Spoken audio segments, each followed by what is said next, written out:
हम यूपी की बात करता हूं, मैं यूपी का मिनिस्टर हूं। आप यहाँ हमारे तमाम नौजवान यहाँ बैठे हैं।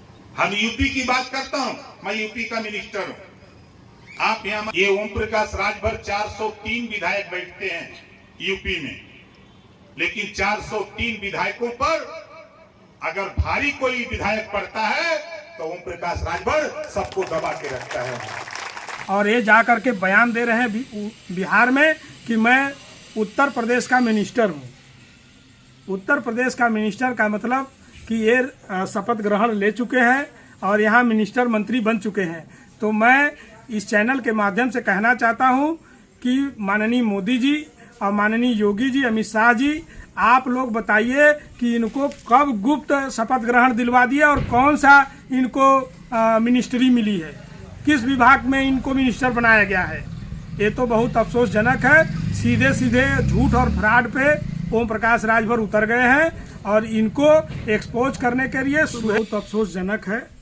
ओम प्रकाश राजभर, पलटू राम, मंगरू चाचा, ये बहुत बड़ी बेईमानी समाज के साथ कर रहे हैं, बहुत बड़ा धोखा कर रहे हैं। मैं तो बस यही कहना चाहूँगा कि अब अपनी बेईमानी आपकी पोल खुल चुकी है। आप बिहार जाओ, चाहे बंगाल जाओ, चाहे महाराष्ट्र जाओ, आप कितने बड़े मिनिस्टर हो, ये उत्तर प्रदेश में घोसी उपचुनाव ने तय कर दिया। और ओम प्रकाश राजभर सरेसर झूठ और बेईमानी पे उतर गए हैं और इनके दोनों बेटे। मैं तो आपके चैनल के माध्यम से कहना चाहता हूं कि ओम प्रकाश राजभर को से अब बचने की ज़रूरत है और ओम प्रकाश राजभर अब जीवन में मिनिस्टर नहीं बन सकते हैं। भारतीय जनता पार्टी अपनी जाल में फंसा चुका है और ये जा कर के बयान दे रहे हैं बिहार में कि मैं उत्तर प्रदेश का मिनिस्टर हूँ।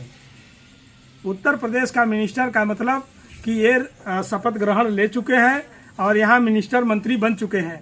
तो मैं इस चैनल के माध्यम से कहना चाहता हूँ कि माननीय मोदी जी और माननीय योगी जी, अमित शाह जी, आप लोग बताइए कि इनको कब गुप्त शपथ ग्रहण दिलवा दिया और कौन सा इनको मिनिस्ट्री मिली है, किस विभाग में इनको मिनिस्टर बनाया गया है।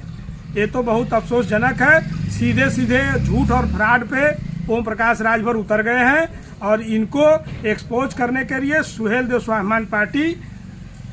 स्वाभिमान पार्टी अब जैसे जिस तरह से घोसी में इनका खदेड़ा किया गया है, घोसी के जनता ने भरोसा करके इंडिया गठबंधन का साथ दिया है, उसी तर्ज पे 2024 में अगर गलती से भी ओम प्रकाश राजभर को भारतीय जनता पार्टी मिनिस्टर बना दिया तो ये जान जाइए कि पूरा जिम्मेदार, ऐसे भी तो एनडीए जो है भाजपा सरकार 24 में नहीं बननी है, लेकिन ओम प्रकाश राजभर को अगर ये मिनिस्टर बना के गठबंधन में ले लेते हैं तो इनकी बुरी से बुरी हार होगी और इनको कोई बचाने वाला नहीं मिलेगा। तो घोसी उपचुनाव में विधायकी का चुनाव हार गए तो मिनिस्टर कैसे बन जाएंगे?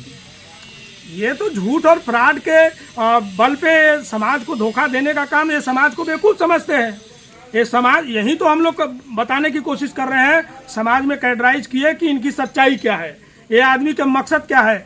ओम प्रकाश राजभर न तो आरक्षण चाहता है, न हिस्सेदारी चाहता है, न बेरोजगारों को रोजगार दिलाना चाहता है, न महंगाई, न जातिवार जनगणना चाहता है, न आरक्षण चाहता है। अगर ये चाहता तो जिस तर्ज पे ये गठबंधन तोड़ा था उस तर्ज पे आज पहले हिस्सेदारी ले लेता, उसके बाद गठबंधन करता। तो ये ओम प्रकाश राजभर सीधे सीधे बेईमानी पे और इतने निचले स्तर पे, गिरे हुए स्तर पे राजनीति कर रहे हैं। इससे बचने के लिए, इस बेईमानों को, इन धोखेबाजों से बचने के लिए आप लोगों को जागना होगा, एकजुट और संगठित होना पड़ेगा। तो ये बीजेपी सरकार जो है ऐसे लोगों को अपने पार्टी में शामिल क्यों करती है? बीजेपी सरकार ऐसे झूठ और बेईमानों और फरेबों के आधार पे ही तो सरकार चला रही है। आप अनुप्रिया पटेल को देख लीजिए, अपना दल, संजय निषाद को देख लीजिए, केशव मौर्य को देख लीजिए, ओम प्रकाश राजभर, अनिल राजभर को देख लीजिए।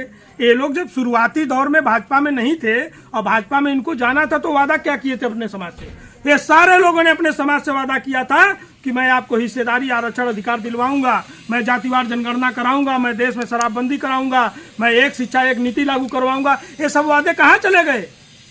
इसका मतलब कि अपनी दुकान चलाने के लिए, अपने निजी लाभ के चक्कर में, अपने बेटों को मंत्री मिनिस्टर, अपने परिवार के लोगों को मंत्री मिनिस्टर बनाने के चक्कर में संजय निषाद ने तो अपना हिस्सा ले लिया, अपने मिनिस्टर बन गया, अपने बेटे को सांसद बना दिया। अनुप्रिया पटेल अपने मिनिस्टर बन गई, अपने पति को बिना चुनाव लड़े कैबिनेट में लेके चली गई।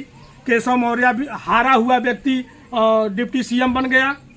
अनिल राजभर जैसा बेईमान जो कि यहीं पे अमित शाह जी को लेकर के बनारस कटिंग मेमोरियल में बहुत बड़ा प्रोपेगेंडा बनाया था और बोरा भर करके आरक्षण देने की बात कहा था कि मेरी सरकार बनेगी तो आरक्षण दिलवा दूंगा।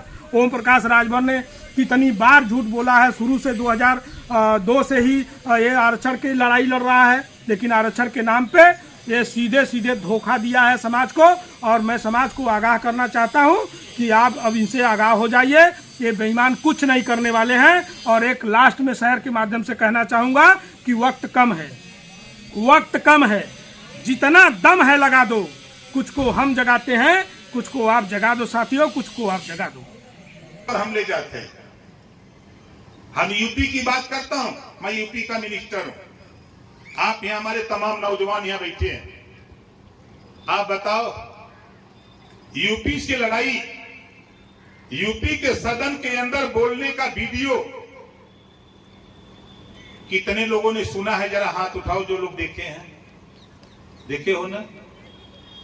ये ओम प्रकाश राजभर 403 विधायक बैठते हैं यूपी में, लेकिन 403 विधायकों पर अगर भारी कोई विधायक पड़ता है तो ओम प्रकाश राजभर सबको दबा के रखता है।